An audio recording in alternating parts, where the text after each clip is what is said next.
બસ જપલે હરિનું નામ, એક નામ પ્રભુનું આવી ગયા જીભ ઉપર આ અંતરમાં, તો કોઈ બાહ્ય આડંબર કર્યા વગર નરસિંહ મહેતા, તુકારામ, રબારીની દીકરી, જોધપુરની બાજુમાં એક ગામ હતું અને ત્યાં રબારીની દીકરી 12 વર્ષની, એનું નામ હતું ફૂલી. 12 વર્ષની દીકરી, પેલી દીકરી બેઠી એટલી એની ઉંમર, અને નાનપણથી ભક્તિ કરે, ભજનમાં જાય, 2 કલાક બેહે, આખો દિવસ ઘેર જાય, કામ કરે, રોંધવાનું, છાણા ઉપાડવાના, છોણ ઉપાડવાનું, છોણા થેપવાના, છોણા હુકાય એટલે તગારામ ભરીને ઘરે લાવવાના, પાણી ભરવાનું. આવું રબારીની દીકરી ને 12 વર્ષની એ ભક્તિ કરે અને આખું ગામ એને કહે કે ફૂલીબાઈ સંત છે. કેવા છે? ફૂલીબાઈ ઉપમા આપી દીધેલી સંતની. હો, સંત એવું ના હોય કે કોઈ મોટી ઉંમરના હોય તો જ સંત હોય. આપણા કરતા બુદ્ધિશાળી હોય 12 વર્ષનો સંત કહેવાય, આપણે 80 વર્ષના થયા હોય પણ હજી બોલતા ના આવડતું હોય તો શંખ કહેવાય. હે, ઘણા નહીં કહેતા કે બાપુ એને સતાવતા નહીં, બોલતા આવડતું. એટલે તમે એવું ઉંમરના જ્ઞાનને કોઈ લેવા દેવા? 12 વર્ષના પહેલા જ જ્ઞાન થાય, 6 વર્ષના પહેલા જ જ્ઞાન થાય, અને 80 વર્ષનો હરણ્યાકશ કોરો ઢાકો રહી ગયો. જ્ઞાનના ઉંમરને કોઈ લેવા દેવા નથી. 12 વર્ષની ફૂલીબાઈ ભક્તિ કરે એ ટાઈમે કાશી નરેશ જોધપુરમાં એનું રાજ ચાલે, અને રાજાને રાણીઓ ઘણી, તે બધી રાણીઓ અંદરો અંદર લડે કાયમ. નરેશ રાજા હતો ને, એની રાણીઓ મોય બધી લડે એટલે એવી લડે, કજિયા કર રાજા કંટાળી ગયો. રાજા કે હવે ભગવાન હોયથી મને છોડી દે તો હું મરી જઉં તો હારું. આટલી હદે બાપડો ગળે આવી ગયો. અને કોક અમારે ચંદુભાઈ જેવો હશે, એને કીધું કે બાપુ પેલી ફૂલીબાઈ સંત છે, એને લાઈન જો પગલા પડાવો ને તો તમારા રાજમહેલમાં શાંતિ થઈ જાય. હવે રાજાએ પ્રધાનને મોકલ્યો, કીધું કે ભાઈ ફૂલીબાઈને પગલા કરાવો. ફૂલીબાઈને બોલાવવા માટે પ્રધાન ગયો ઘોડો લઈને, ઘરે એનું જોયેલું નહીં. ફૂલીબાઈ એવા ટાઈમે આટલા છોણવાળા હાથ અને છોણા થીપતી, મેલા લુગડા. રાજસ્થાનમાં પાણીનો અભાવ એટલે 10 દાડી 15 દાડી તો એને નાહવા મળે, એટલે મેલા કપડા થઈ ગયેલા, થીગડા મારેલા, ભાઈ ગરીબ છોડી. એટલે સોના થેપતી ને રાજાને પૂછતો પ્રધાન આવીને કીધું કે ફૂલીબાઈ ક્યાં છે? કે પેલી સોના થેપે ને એ જ ફૂલીબાઈ. એટલે પેલો પ્રધાન જોઈને હવા મળ્યો કે આવી સંત હતી છે, આને સંત કહેવાય? એના છોણવાળા હાથ છે, એના કપડા પણ સારા નહીં. મારા મનને તો એમ હતું કે ભગવા પહેરેલા હોય, 4-5 માળા એવું કોટમાં નોખી છે, 50-25 માણસ કોરી મોરી બેઠું હોય, વચ્ચે સત્સંગ કરતા હોય, એને જ સંત કહેવાય. ફૂલીબાઈને તોય કીધું કે રાજાએ બોલાવી છે ને આપણે કોઈ કેવું? ફૂલીબાઈને જઈને કીધું કે હે ફૂલી. પેલા તો ફૂલીબાઈએ ના બોલ્યો પ્રધાન. હવે એના દેદાર જોયા ને, ઝટિયા બધા આગળ આવતા રહેલા, કેમ કે નાયેલી નહીં એટલે ઝટિયા છૂટા પડી ગયેલા. એટલે ફૂલીબાઈ કે કઉ કામ હે મારવાડી બોલી રાજસ્થાની ભાષા? તો કે તને રાજાએ બોલાવી, એ કાલે હાજર રહેજે. ફૂલીબાઈ કે હારું, મને ટાઈમ મળશે તો હું આવીશ. સંત એની મરજીનો માલિક હોય, સંત કોઈ દાડો ગુલામ હોય? તમે સંતને ગુલામ ના સમજતા, એની મોજ આવે ને. એ હમણાં ના કીધું અમારા ભાઈએ ભજનમાં, મને શું પૂછો, સતારસા નતા કહેતા, મને શું પૂછો તો હું શું કરું છું, મને જ્યાં ગમે છે ત્યાં હરું છું ફરું છું. બસ સંત પોતાની મસ્તીનો રાજા હોય. એ સતારસા નહીં બોલતા. સતારસાની જે ગુરુના ઘરની મસ્તી છે ને, એ મસ્તી બોલી રહી હતી. એ સતાર નહીં બોલતા, સતારની મસ્તી બોલતી હતી. અરે નથી વીક કોઈની મને આ જગતમાં, આ સંત બોલીએ કે જો કેવું બોલ્યા, નથી વીક કોઈની મને આ જગતમાં, પણ છતાંય મારા પ્રભુથી ડરું છું. મને શું પૂછો છો કે હું શું કરું છું? એમ ફૂલીબાઈ પણ બોલી કે ટાઈમ મળશે તો આવીશ. રાજા જતો રહ્યો. રાજાએ ઘરે જઈને કીધું, બધી તૈયારી કરાઈ. રાજમહેલમાં બધા રાણીઓને કહી દીધું કે નવા કપડા પહેરો. બધે જ ફૂલના તાસ, ફૂલના ગજરા, ફૂલથી શણગારો રાજમહેલ. જેવી ફૂલીબાઈ અહીંયા પ્રવેશ કરે એટલે બધાએ ઉપર ફૂલ રાખવાના, અબીલ ગલાલ નાખવાનું, એમને વાજતે ગાજતે આપણા મહેલમાં પ્રવેશ કરાવવાનો. સામયું ગોઠવેલું. ફૂલીબાઈ આપણા બાબુરામ જેવી સીધી સાદી હતી, કોણ સાદા કપડામાં ને તો જેવી હતી એવી જ આવી ગઈ, સીધી આવી એવી હેડતી આવી. એને જો કોઈ 50-25 મોણાને લઈને આવવાનું, ઘોડામાં આવવાનું હતું, ગાડીમાં આવવાનું. એ તો આવી સીધી જ કીધું કે ભાઈ કટે જ આવવાનું. એટલે પેલા પ્રધાને કજાડ્યા બે ઉભા થઈને કીધું કે કોણ હે? એટલે પેલો જે કહેવાય ગયો હતો ને પ્રધાન કે આ ફૂલીભાઈ રાજાએ બોલાય એ કોઈ બોલતો ને નકર તારું આવી બનશે, નકર આવી છોડીને પહેવા દેવાય? રાજમહેલમાં પહેરો હોય, ગાફલ માણસને કે લોકલ માણસને જો એન્ટ્રી કરવા દેતા નથી. ફૂલીબાઈને મારા ગાલ્યો. ફૂલીબાઈ તો અંદર પ્રવેશ કર્યો. એવી પેલી છોડીઓ બધી હતી ને, બેનો દીકરીઓ ઉભી થઈ, ફૂલ નાખવા મળી. ફૂલી કે બસ બસ, સંતો ઉપર ફૂલ નાખવાની જરૂર નહીં. ફૂલ તો હંમેશા કાયમ ચડેલા જ છે, ઝાડ ઉપર ચડેલા જ છે, એમને ક્યાંય ચડાવવાની જરૂર.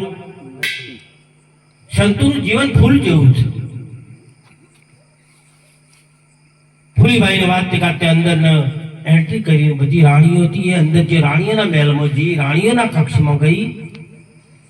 એટલે એકબીજા પેલા રાજાઓ પદ્ધત કે આ કયો છે, આ બોડીને પકડીને લાવ્યો, એના કપડાનું ઠેકાણું નહીં, એના લુગડાના પછી તો થીગડા મારેલા કઈ જાતનું કપડું છે પહેરવા એ ખબર નહીં, એના જટિયામાં કોઈ નાયેલી ધોયેલી નથી, તેલે નોખેલું નહીં. રાણીઓ અંદરો અંદર હવા મોડી એક બીજી મશ્કરી કરે કે રાજાએ જો કે રાખી લાવી છે. પણ ફૂલીબાઈની અંદરનું જે મનોબળ હતું ને એ બહુ દ્રઢ હતું. મનોબળ મજબૂત હોય સંતનું. શરીર ભલે તમારું કાયર હોય એનું, પણ અંદરથી પહાડ કરતા પણ મજબૂત હોય એને સંત કહેવાય.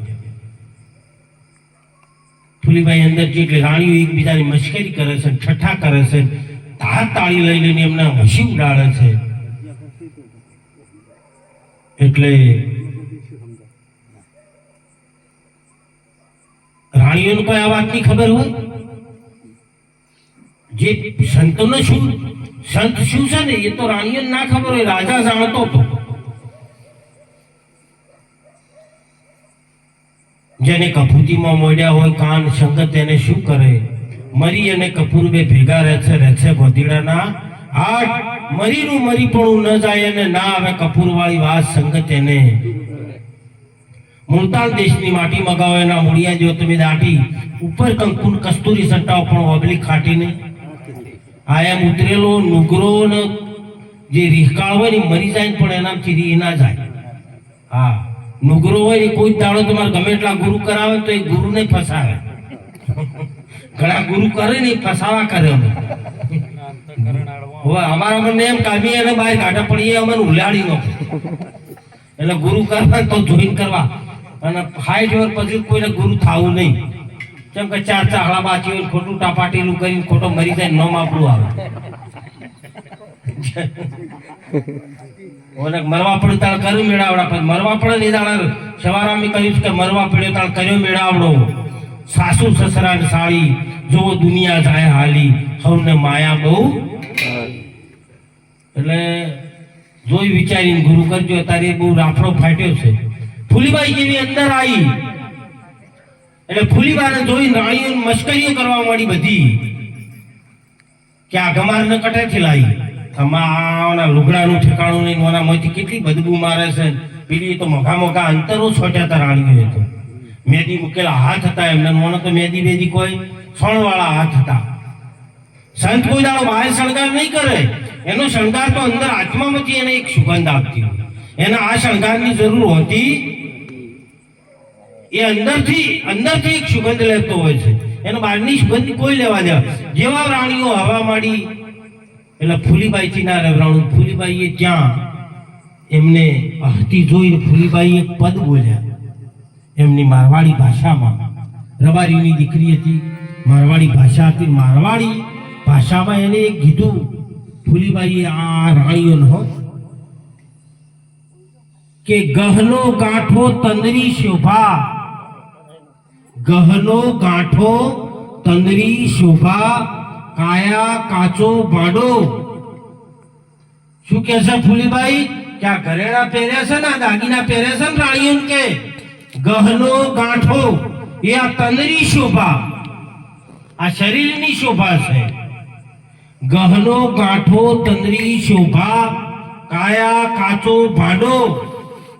ફૂલી કહે તમે રામ ભજો, લડો ક્યું હો રાડો? શું કે રોડો અંદર અંદર લડો છો કેમ? તમારા મનને એમ કે દાગીના પહેરવાથી ને હારા હારા અંતર છોટવાથી સારા બની જવાય? ફૂલી કહે રામ ભજો, આ રાણીઓ કે રામ ભજો રામ ભજો, અને અંદરો અંદર શા માટે લડો છો રોડો? અને આટલી સાખી બોલી અને પેલી રાણીઓને એમ થયું કે 12 વર્ષની દીકરી છે ને કેવી બોલે છે, એની વાણીમાં કેટલી તાકાત છે. સંતની વાણીમાં તાકાત હોય, સંતની વાણી કોરી ના હોય, એ તમને વાગવી જોઈએ. અને વાગે ના તો સમજો કે હજુ સંત છે. વાણી તમને ઘા કરવી જોઈએ. કલેજા અમારા વિંધી નાખ્યા પાનબાઈ અને છાતી મારી ફાટું ફાટું. બાણ રે વાગ્યા ને હજુ વાર છે, વાગ્યા હોય તો બોલાય નહીં તો વચનોમાં વર્તાય. જો પાનબાઈ કે સંતનો શબ્દ તમને વાગવો જોઈએ. વાગે એટલે કેવો ઘણો ઊંચા યાદ આપવો જોઈએ કે મારું બધું આપણે બાબુરામે આ કીધું છે એ ખરેખર આપણા જીવનને લાગુ પડે છે કે નહીં. પણ આપણે વાગવા દેતા. હા, બાબુરામ બોલે એટલે બાજુ થઈને નીકળી જવા દેવાનું, વાગવા નહીં દેવાનું, બચી જવાનું. એ તો બીજા કે આપણે શું. અને એ ફૂલીબાઈના આવવાથી કાશી નરેશ નિરાણીઓ બધી એકદમ શાંત થઈ જઈને કીધું કે બહેન, આજ અમારું હૃદય પરિવર્તન થયું છે, અમારા વિચારો પરિવર્તન થયું છે. તમે આયા છો ને અમારું હૃદયમાં આજ કેમ આમ આનંદ આવી ગયો છે. આજ તમારી જોડે બેહવાથી, એક 5 મિનિટ રહેવાથી બેન અમારું હૃદય પરિવર્તન થયું છે. અમારા માથે હાથ મૂકી અને અમને હાથ મૂકો ને અમને ઉપદેશ કરો.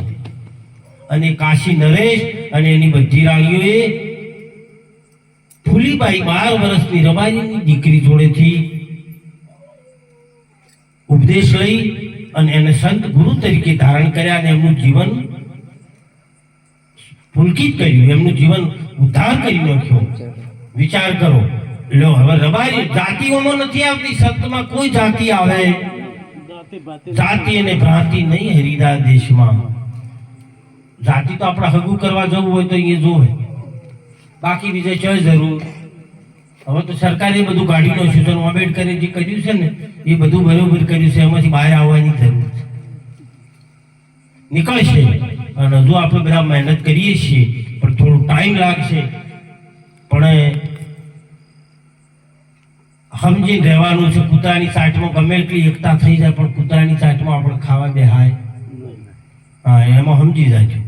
જેમ શોભતું હોય એમ શોભે, આપણી મર્યાદામાં રહી. અને કૂતરામાં આપણામાં એક છે પણ કૂતરાનો વ્યભિચાર કરે છે. કૂતરું ના ખાવાનું ખાય, માંસ મદિરા ચોરી ધારી કરતો હોય તો એના ઘરનું પાણી પીવાય. અને ભલે નીચી જાતિનો પણ જો ઊંચું જીવન જીવતો હોય તો બ્રાહ્મણ જેવો છે, એના અંગાથી રહેવાય, એના ભેગું રહેવાય ને એના વિચારો લેવરાય ને એના ઘેરે. અમને 250 ના અભડાશો પછી ક્યાં આવવાના છો? આમાં કોઈ અભડાય એવું નહીં. આ શરીર છે તમારું છે એવું જ મારું છે, મારું એવું બાબુરામનું એવું બધા. શરીરમાં કોઈ ભેદ નથી પણ જે મોય રહેલો છે એનો આચાર નો વિચાર વેણી અને કેણી જેના ના હોય એના સંગમાંથી દૂર રહેવું. અને બીજું કે અંધશ્રદ્ધાથી બચીને રહેજો. હાલ એટલી અંધશ્રદ્ધા પાખંડ આવ્યું છે, તુતારા તમને લૂંટી જાય એવું છે. કોઈ નડતું નહીં, એને નડવાનું ચાલુ થઈ જાય. એટલે મહેરબાની કરી ચોક કુવામાં પડજો પણ ભુવામાં ના પડતા. ચોક ઊંડો કુવો હોય ને તો એમાં જઈને પડજો પણ ભુવામાં પડતા. કોઈ તમને નડશે નહીં, તમે કોઈ નડતા નહીં. અને જો કોઈ નડે તો હું બેઠો છું. કોઈ નડે એવું તમને નહીં. આ મને 45, 42, 44 છે તો હજી સુધી કોઈ નડ્યું નહીં અને કોઈ નડતું નહીં. તમારા કર્મ તમને નડે, કોઈ તમે નડશો નહીં, તમને કોઈ નડશે. રાતે 1 વાગે આવતા હોય, 1:30 વાગે આવતા હોય, પેલી ચુંદડીઓ ને એવું રોડ ઉપર હું જોઉં ને તો તાજું વાળી ગયેલા હું ગાડી ઊભી રાખી અને એ ચુંદડીઓ લાવું ને એ બીજું કોઈ ખાવાનું પડ્યું ને પડી ગયું તો હું લાઈને આ ગામમાં આવીને હવાઈ પ્રસાદ ભજનનો કઈ છોકરાને હાલતો કહું આ ભજનનો પ્રસાદ છે. આટલો બધો કોઈ ભજનમાં હાલે? 2 પડી કે કિલો મેલીને જતા રહેવા બેઠા હોય તો બાળવાનું હોય એને તો. પણ મને તો અહીંયા ભગવાન દેખાતો કે આ આપણો બચ્ચા માટે મેલી ગયા. કોઈ દાડો હું એકલો ઉતરીને લેવા જતો મને હજુ વળગી નહીં અને તમને નહીં વળગે. પણ ક્યારે નહીં વળગે? ગુરુના શરણમાં ગયેલા હશો તો. ગુરુના શરણમાં નીચે હોય એને તો મેલડીએ નડશે, શિગોતરે નડશે, ચેહરે નડશે, અને કોઈ ની નડે, ગ્રહોય નડે નડે, અને કોઈ ના નડે તેને પાડોશી નડે. એટલે ગુરુના શરણમાં જજો. તમને કોઈ નડે એવું નથી, અને કોઈ પ્રૂફ કરીને બતાવે તો અત્યારે વિજ્ઞાન દાખાવાળા આપણે ફરી રહ્યા છે, એ આપણા પુરવાર કરે છે કે કોઈ તમને નડતું નહીં, પણ આપણે એનું માનતા નહીં. અને આપણે દોઢ લેવા ઘરમાં બેસી બોલો દોઢ લી, આ દોઢ લી, આ દોઢ હોય એ દોઢ લે, ખારો લે. આ દોઢ લી ખરેખર દોઢ હોય ને એ જ દોઢ લે, નકા હારો હોય દોઢ લેવા જાય. અને દોઢ લેતો હોય તો બનાની નદીની મૂર એટલા ઊંધે તગાર, અને એમાં દોઢ લાય તને ખબર પડે. હે તને બીજું દેખાતું હોય, તને ઊંડે ઊંડે બધું દેખાતું હોય. મારા હાથમાં રહેલો મોબાઈલ હું બંધ કરી નાખું, તું ચાલુ કરી નાખ. મારા છોકરાએ જોતા નહીં કે મારા પૈસા જોતા નહીં. મારા હાથમાં મોબાઈલ હોય હું બંધ કરું, તું ચાલુ કરી દે, હું બધું માની છું. પ્રકૃતિનો કોઈ નિયમ તમારાથી તૂટે એવો નહીં. છોકરા તમે હાલી જ ના આપો, પણ છોકરાની માપા ફેક્ટરી છે? ના ના, એના જોડે ફેક્ટરી છે તે હાલે? પરમાત્મા હાલે, માલિકના આપણા નસીબમાં હોય તો મળે. પણ આવી એની શ્રદ્ધાઓ રાખશો નહીં, એમાંથી બહાર નીકળો. અને આવા ધૂતારા ઠગ તમને ધૂતી ના છે, એટલા માટે ચેતન રહેજો. બહુ ક્રાંતિ કરવી તો ભજનનું જોર રાખજો. ભજન એવી તલવાર છે કે ભલા ભલા હથિયારને કાપી નાખે. રામ ભજન એવું કરો, કોઈ તમને નડશે નહીં. બોલો સદગુરુ ભગવાનની જય. હવે આપણા બાબુરામ જે બે વાણી કે જે એમને સત્સંગ જે બોલું પણ બોલજે હો, મારા વફડવા હું આવ્યો છું. એટલે બે ભજન બાબુરામ બોલો, પછી આપણે આગળ હેડા.